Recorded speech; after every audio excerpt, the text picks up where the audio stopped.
Morning. And I just started doing another update, but I started hucking up smog stuff, so I thought that was too gross to show you. This is my fourth full day in Beijing. It's Wednesday morning. And I thought I'd do another update because I didn't have time to do one between this one and the last one. And if I don't seem over mean, which I am, it's just because I'm really tired today. So yes, Monday was registration, which actually went a lot better than expected, because when we first arrived, nobody would speak any English to us. We didn't think they could. We just thought, oh crap. And everyone here was telling us that, oh, you might take a translator with you because it's just impossible. You don't understand what they're saying. You need to open a Chinese bank account, which is impossible, and we were getting a bit nervous about it. But when we turned up, it was actually quite good, because it was a different part of the office that we'd been to before when we went to sign in to say that we were here. And because it's an international office, they were all speaking English to us and everything, so that was really good. Everything was really clear, understandable. It was quite a long process, though. I think we got there at 10 and we were still doing bits at like 2:30 in the afternoon. But that all went quite well. We met an Italian guy while we were signing up, while we were registering on Monday as well. And he was showing us around some of the bits. He's only been here as long as us, but he's been more focusing in the campus, where, as we were told, that there's some shops just down the road and things, so we've been outside more than inside. And he's found kind of like a mini supermarket and things like that. And he's also found this cafe, which is really good. We actually ate there twice on Monday, which is real cheap, but because they have a menu in English and Chinese. I actually brought one home, and I feel really sad saying this, but I've been translating it. Oops. Because whenever we go out to any restaurants or any cafes or anything like that, I can only understand chicken, beef, noodles, and rice. So everything else is just a complete blur. I don't know what sauce there is. I don't know if it's spicy. I don't know if it's got peanuts in it. I haven't got a clue. So it's kind of been like just food lottery every time we've gone anywhere. So this cafe was quite nice, just for a bit of a change. But we decided we're not going to get into the habit of going there all the time. It was just kind of a break. But they also have free Wi-Fi, which is quite nice, because Dad was able to FaceTime me on my iPod, because I can't get Wi-Fi here at the moment. So that was kind of good. And then yesterday, because we met up with him and had lunch and dinner, yesterday we all decided to go on a bit of sightseeing. And he'd already been, in like the 2 days he'd been here, he'd already been to Tiananmen Square. So we followed him on the tube, which is all new and clean and great. So we went down there, and it was amazing. I was so excited. Obviously we didn't see the Forbidden Palace, but all of the buildings there was some of the gates for it, and that's something I've wanted to see since I was tiny. So I was really excited yesterday. We got to see some of like the real Beijing kind of thing, rather than just in the campus or on the road. Because when you're just walking around, it doesn't really seem like anywhere different. Obviously, there's a lot of Chinese people around for one, but it's just kind of shops and buildings and stuff. So it's not really as interesting. It's nice to be somewhere different, but it's not as interesting as it could be.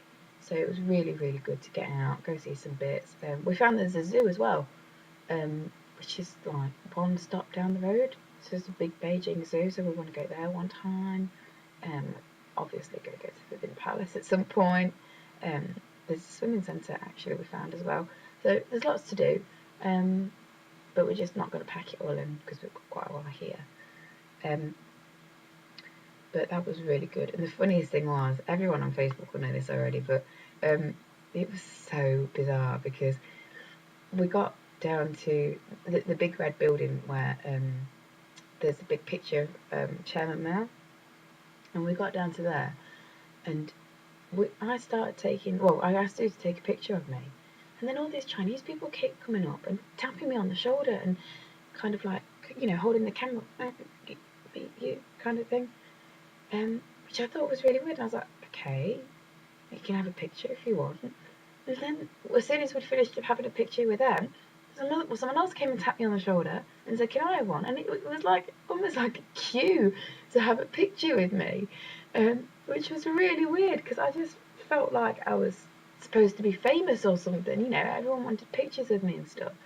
And you do get some really bizarre stares, but someone was telling us that it's probably because where we were, there's not that many Beijing people. They come from outside Beijing to visit all the main sites. So when we go sightseeing, we're more likely to see people who haven't seen Westerners very much. So at least I don't think I'm some sort of witch or something. So that was kind of funny, but it was just so bizarre. In the end, we just had to kind of walk off. I actually wrote an email to my dad to tell him what was going on yesterday, and I said, do you think they thought I was Lindsay Lohan? You know, they can't tell the difference between anyone with red hair. They've never seen him before. There's got to be some sort of weird explanation for it. But yesterday that was really good. And then in the evening, after we'd got back, we had a bit of a break, and then when we were hungry, we decided to go and have food in this restaurant, and honestly it was like food time bingo or something. When you go and order your food, which I kind of understood quite well, which I was happy about. We ordered our food, and when you get a ticket, and it's almost like Argos, you get a ticket with a number on it, and you go and sit down and you wait until they call you food. But the funny thing is, she's kind of stood on a little platform with a microphone, and the food comes to her, and she's shouting out all these numbers, and it's kind of like, bingo, it's me. So that was really funny, but that was really nice because the English and Chinese cafe sounds like nothing in England, but it is actually really expensive compared to normal Chinese restaurants, especially all the other student ones, because we had a main meal, a side order, a pudding, and some tea for £10. But in this one that we went to yesterday, I had a whole huge pot of main meal. It was like a huge pot of ramen, but it wasn't ramen. And it was £1.20. And Zoo's was only £1.40 with a bottle of water as well. So plus we can learn Chinese. We have to listen to the numbers. We have to listen to what they're saying. So it's a lot better in there. And they have dumplings. They have Chinese dumplings, which are kind of tasty. So I'm kind of hoping to have some of them next time I try someone else's. So I'm probably babbling on.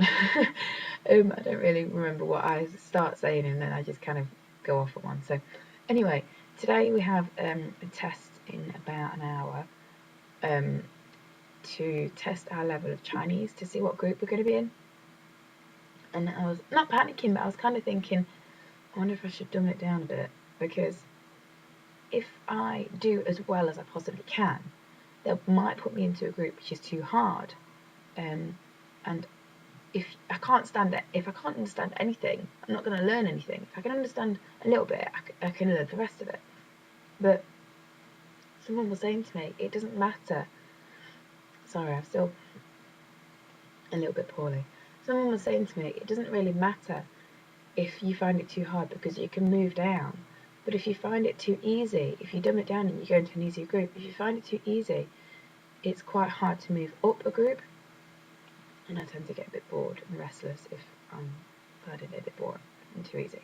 So I'll just do whatever. I think we've got an hour, and so much of it is written and so much of it is speaking.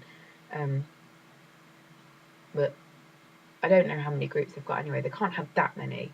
So I'm sure we'll probably be in like the beginners group or something anyway. Which is fine with me. I don't mind. We're going to learn enough here anyway. And apparently they go really fast through the lessons. So we'll see how that goes later. And then this afternoon we're going to walk down to Carrefour again, because my mobile, now I won't show you because you won't be able to see it, but my mobile, I put my Chinese SIM card in it and it all comes up squares. So it doesn't really help very much. I can't understand what's written on it, and it just doesn't work. And especially as I'm hoping to make Chinese friends, if they ever text me, I won't be able to read it. So the mobiles here are ridiculously cheap. You can get a decent, just everyday mobile for like £10. So I'm going to go and find one of them today. But Carrefour, we've been to a couple of shops around here, and they kind of seem like they're kind of setting their prices. I don't know if it's more international because they've got the uni here, but when we went down to Carrefour, I was only looking at the mobile phones, and he put a number in, and then because me and Zoo were discussing about whether it had a SIM card or not, he was putting a lower number in. So hopefully if I go down there, I can just get a really good deal on a mobile phone. And then I can have both. I can have my English one in and my Chinese one in. So that's kind of good. We finally got a Chinese mobile working, as in people can call me. But I need to register it so that when I top up, I can understand what's going on. Because at the moment when I ring up, it's all in Chinese. And I understand numbers, and she's giving me option 1 and option 2, but I don't know where the options are, so I can't do anything about it. But yeah, so lots more to sort out today. But I'm in a really good mood. I'm really excited, and I feel kind of happy because I remember the first few days week I was in France, I felt a bit disheartened, and not like I didn't really want to be there, but it was a big change. I've never really lived away from home outside of Nottingham, just in a different, house or something. So I was kind of worried that I'd be missing home and stuff, and I really don't want to because I really want to enjoy my time here. But luckily, it's worked out that I'm loving it. I just love everything about it, even the weird toilets, which I've got to take a picture of, because they're surprisingly comfy, but they're just really different. So I'll leave you with that for now, and I'll probably do another update when I've got something interesting to tell you. But I'm hoping not to leave it too long between. So have a good day, because it's like 5 o'clock in the morning where you guys are. So have a good day, and take care. I'll see you soon. Bye.